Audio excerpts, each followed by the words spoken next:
Welcome to the Forge, my wanton wildlings. I'm your creepsmith, and I hope you like my work. Hey wildlings. Some people just love their cats. Little fuzzballs just tick the right switches for some folks. The trouble is, sometimes they make people happy. And some other people, well, they don't handle the happiness of those around them very well. Continuing Penpal by 1000vultures. Tonight's reading, Boxes.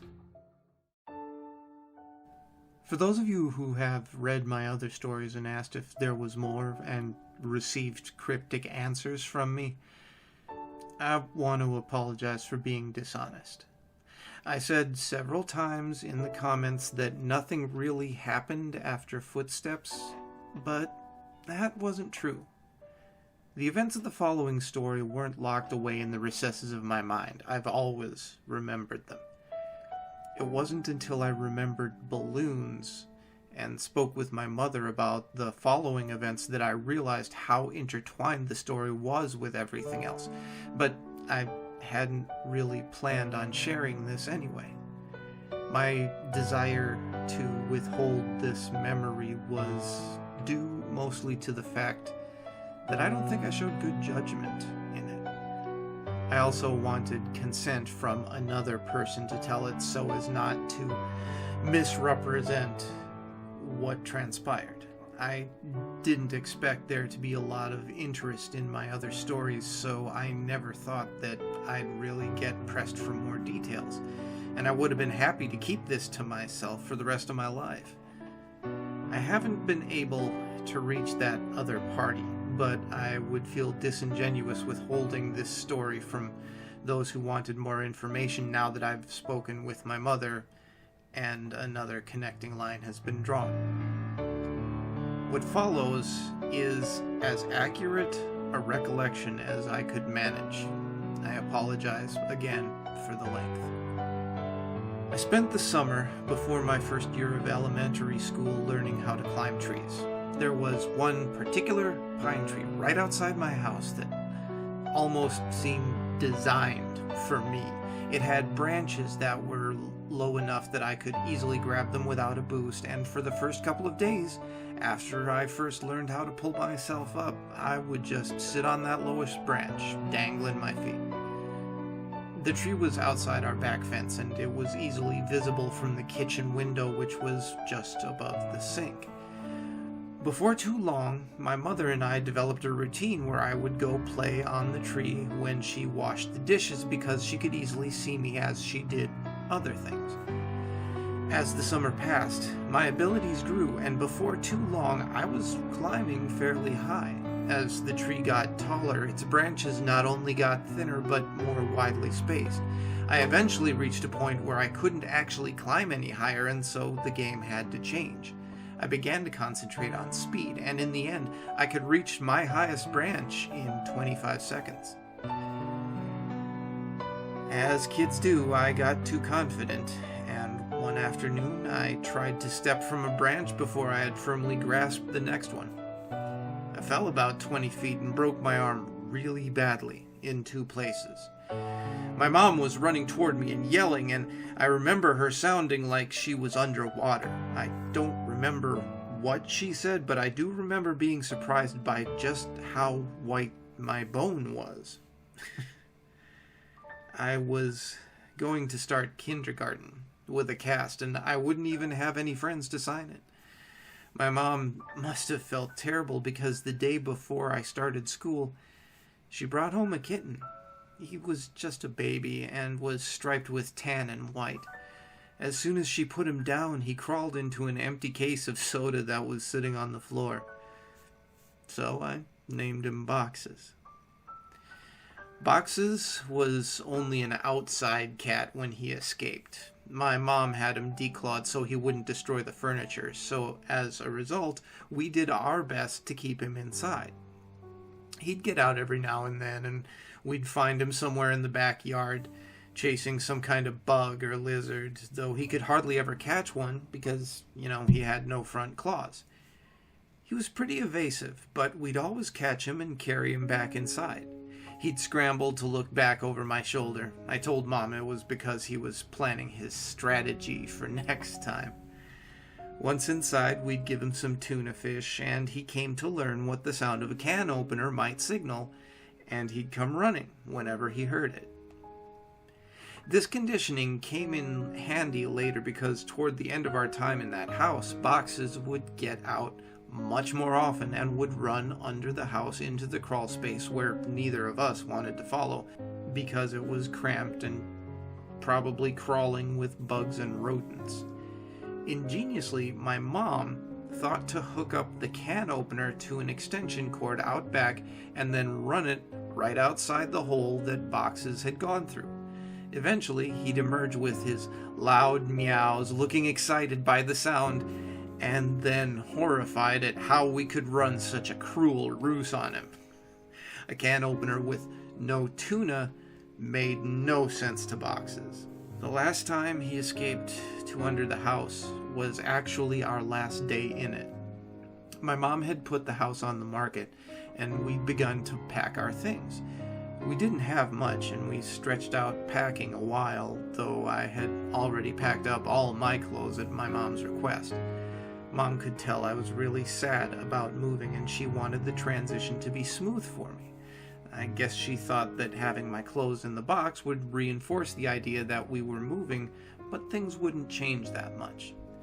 When Boxes got out as we were loading some things into the moving van, my mom cursed because she'd already packed the can opener and she wasn't sure where it was. I pretended to go look for it so that I wouldn't have to go under the house, and my mom, probably completely aware of my little scam, moved one of the panels and crawled on in. She came out with Boxes pretty quickly and seemed pretty unnerved, which made me feel better about getting out of it. My mom made some phone calls while I packed a little more. Then she came to my room and told me that she had spoken to the realtor and we were going to start moving into the other house that day. She said it like it was excellent news, but I had thought we had more time in the house. She originally said that we weren't moving until the end of the week, and it was only Tuesday. What's more, we weren't completely finished packing, but my mom said sometimes it was just easier to replace things than to pack them and haul them all over the city. I didn't get to grab the rest of my boxed clothes.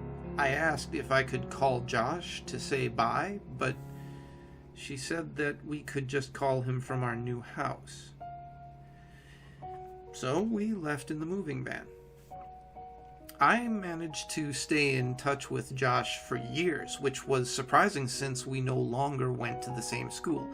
Our parents weren't close friends, but they knew that we were, and so they would accommodate our desire to see one another by driving us back and forth for sleepovers, sometimes every weekend.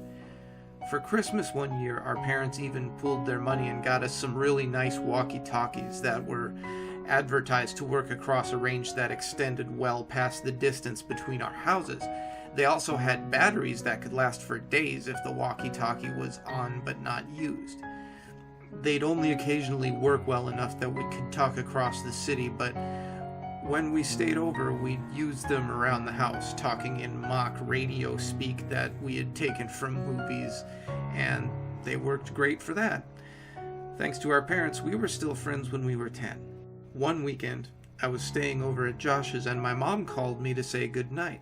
She was still pretty watchful even when she couldn't actually watch me, but I'd gotten used to it so I didn't even notice it, even if Josh did. She sounded upset. Boxes was missing. This must have been a Saturday night because I had spent the night at Josh's the previous night and was going to go home the next day because we had school on Monday. Boxes had been missing since Friday afternoon. I gathered that she hadn't seen him since returning home after dropping me off. She must have decided to tell me he was missing because if he didn't come home before I did, then I'd be devastated at not only his absence, but how she could have kept it from me. She told me not to worry. He'll come back. He always does.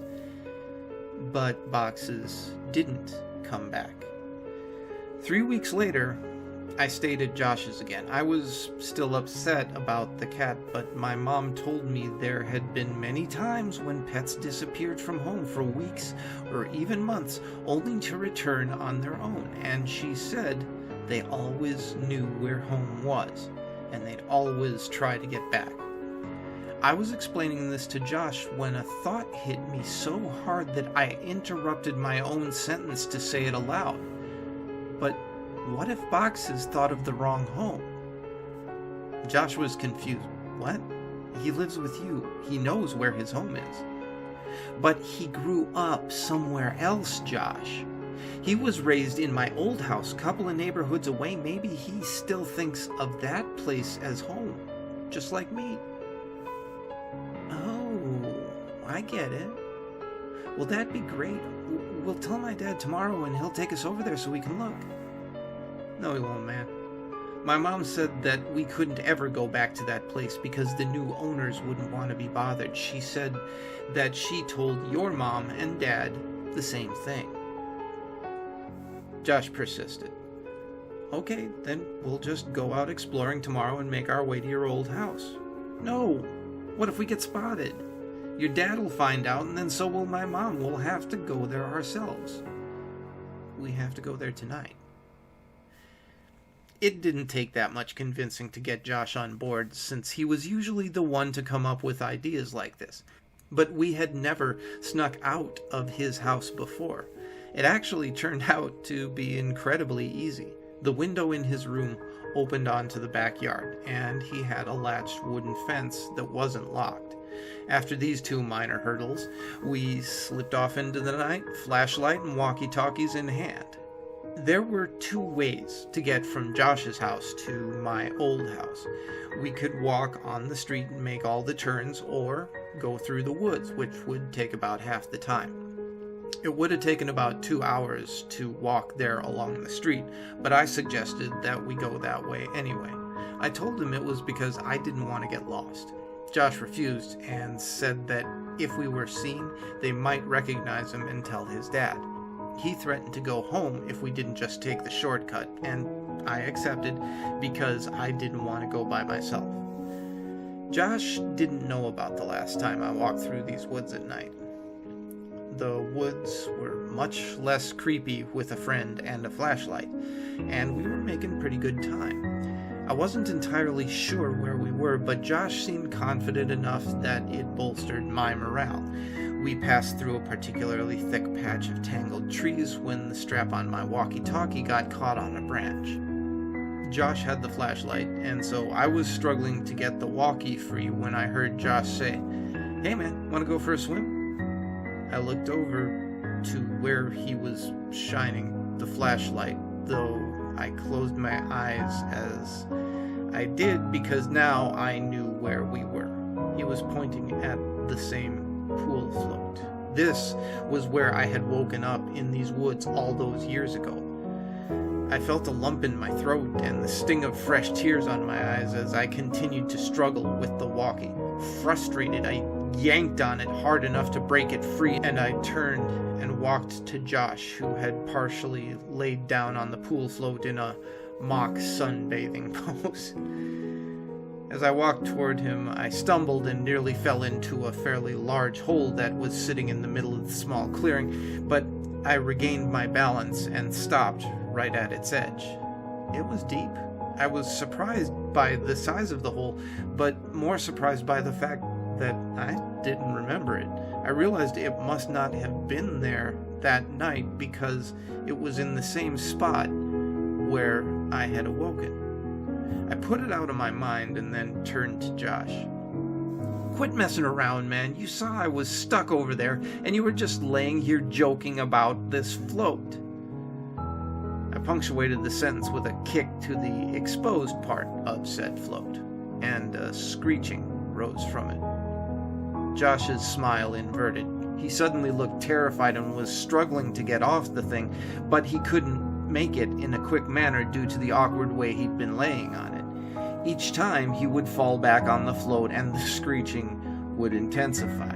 I wanted to help him, but I couldn't move myself any closer. My legs wouldn't cooperate. I hated these woods. I picked up the flashlight that he'd thrown in his thrashing and shined it on the float, not knowing what to expect.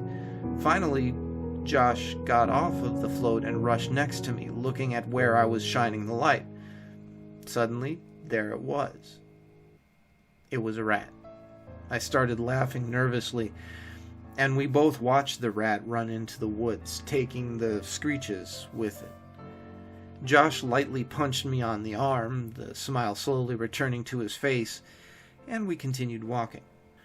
We quickened our pace and made it out of the woods faster than we thought we would, and we found ourselves back in my old neighborhood.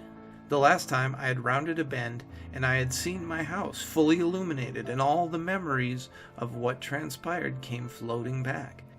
I felt a skipping in my heart as we were finally turning the corner and about to face the full view of my house, remembering the last time and how incandescent it had been. But this time, all the lights were off. From a distance, I could see my old climbing tree, and as my mind traced the steps of causality backward, I realized that I wouldn't be back here this night if that tree hadn't grown. And I was briefly in awe of how all events were like that. As we got closer, I could see that the lawn looked terrible. I couldn't even guess when it had last been mowed. One of the shutters had partially broken loose and was rocking back and forth in the breeze, and overall the house just looked dirty. I was sad to see my old home in such a state of disrepair. Why would my mom care if we bothered the new owners if they cared so little about where they lived? And then I realized there were no new owners. The house was abandoned. It looked simply forsaken. Why would my mom lie to me about our house having new people in it? But I thought this was actually a good thing. It would be easier to look around for boxes if we didn't have to worry about being spotted by the new family. This would make it much quicker. Josh interrupted my thoughts as we walked through the gate and up to the house itself. "Your old house sucks, dude," Josh yelled as quietly as he could. "Shut up, Josh. Even like this, it's still nicer than your house." "Hey, man. Okay. I think boxes is probably under the house. One of us has to go under there to look, but the other one should stay next to the opening just in case he comes running out." "Are you serious? There's no way I'm going under there. It's your cat, man.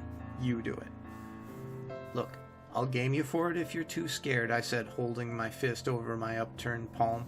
"Fine, but we go on shoot, not on 3. It's rock, paper, scissors, shoot, not 1, 2, 3.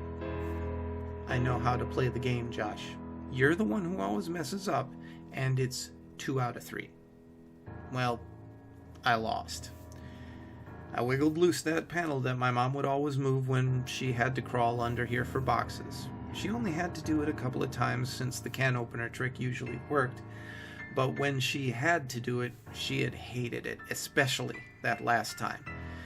And as I looked into the darkness of the crawl space, I had a greater appreciation for why. Before we moved in, she had said that it was actually better that boxes ran under here despite how hard it would be to get him out. It was less dangerous than him jumping over the fence and running around the neighborhood. Now, all that was true, but I was still dreading doing this. I grabbed the flashlight and the walkie and began to crawl in, and a powerful smell overtook me. It smelled like death. I turned on my walkie. "Josh, are you there? This is Macho Man. Come back." "Josh, cut it out. There's something wrong down here." "What do you mean?" "It stinks. It smells like something died." "Is it boxes?" "I really hope not." I set down the walkie and moved the flashlight around as I crawled forward. Looking through the hole from the outside, you could see all the way back with the right lighting, but you had to be inside to see around the support blocks that held the house up. I'd say that there was about 40% of the area that you couldn't see unless you were actually in the crawl space. But even inside, I discovered that I could only see directly where the flashlight was pointing. I realized this would make scouting around the place much more difficult, and as I moved forward, the smell intensified. The fear was growing in me that Boxes had come here and something had happened to him.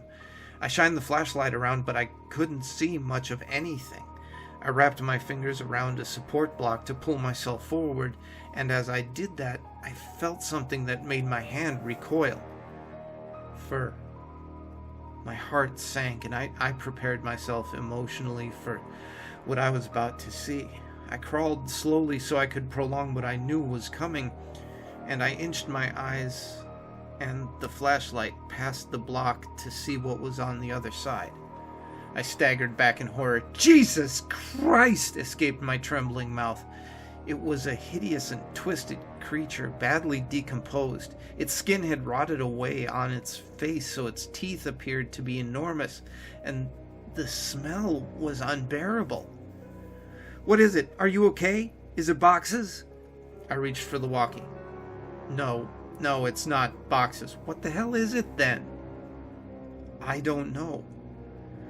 I shined the light on it again and looked at it with less fear in my vision and chuckled. It was a raccoon. It's a raccoon. Well, keep looking. I'm gonna go into the house and see if he might have made it in there somehow. What?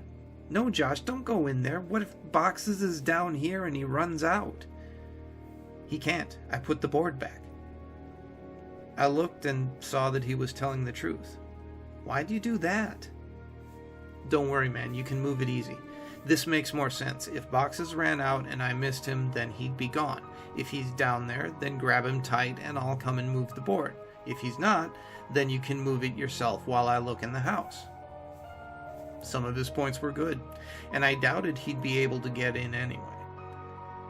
Okay, but be careful. Don't touch anything. There's a bunch of my old clothes still in boxes in my room, and you can look in there to see if he crawled in one of those. And make sure to bring your walkie, okay? Roger that, good buddy. I realized that it would be pitch black in there. The power would have been turned off, since no one was paying the bill. With any luck, he'd be able to see from the street lights that might cast some light inside. Otherwise, I'm not sure what he'd do. Before too long, I heard footsteps right over my head and felt old dirt raining down on me. Josh? Is that you? Shh! Breaker. It's Macho Man coming back for Big Tango Foxtrot. The Eagle has landed. What's your 20, Princess Jasmine? Over.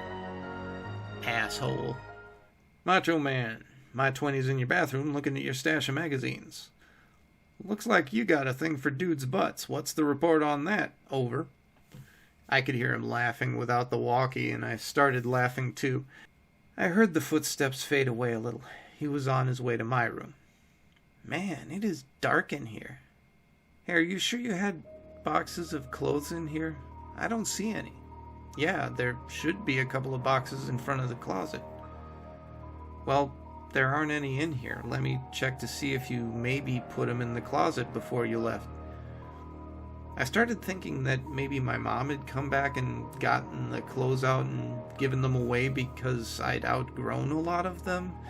But I remembered leaving the boxes there. I didn't even have time to close the last one up before we left. While I was waiting for Josh to tell me what he'd found, I kicked out my leg, which had started falling asleep because of the position I was in, and it hit something. I looked back and saw something really strange.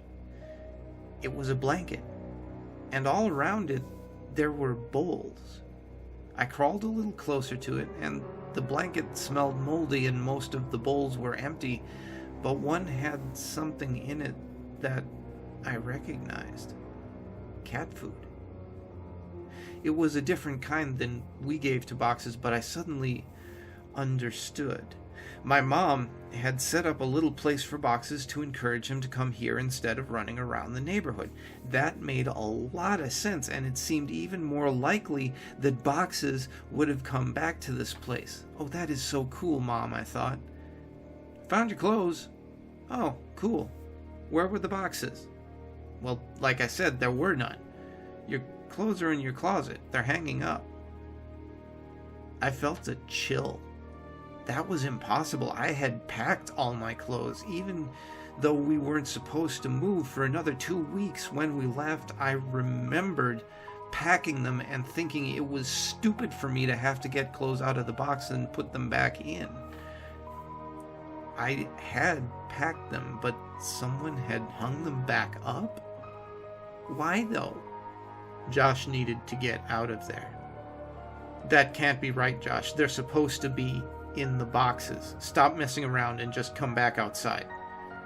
No joke, man. I'm looking at them. Maybe you just thought that you left them? Wow. You sure like to look at yourself, don't you? What? What do you mean? Your walls, man. Ha! Your walls are covered in Polaroids of yourself. There are hundreds of them. What, did you hire someone to... Silence. I checked my walkie to see if it had switched off somehow. It was fine. I could hear footsteps, but I couldn't tell exactly where Josh was going. I waited for him to finish his sentence, thinking that his finger had just slipped off the button, but he didn't continue. He seemed to be stomping around the house now. I was just about to radio him when he came back. There's someone in the house. His voice was hushed and broken. I could hear he was on the verge of tears. I wanted to respond, but how loud was his walkie turned up? What if the other person heard it? I said nothing and just waited, listened. What I heard were footsteps, heavy, dragging footsteps, and then a loud thud. Oh God, Josh. He'd been found. I was sure of it. This person had found him and was hurting him. I broke out in tears. He was my only friend next to boxes. And then I realized, what if Josh told him I was under here? What could I possibly do?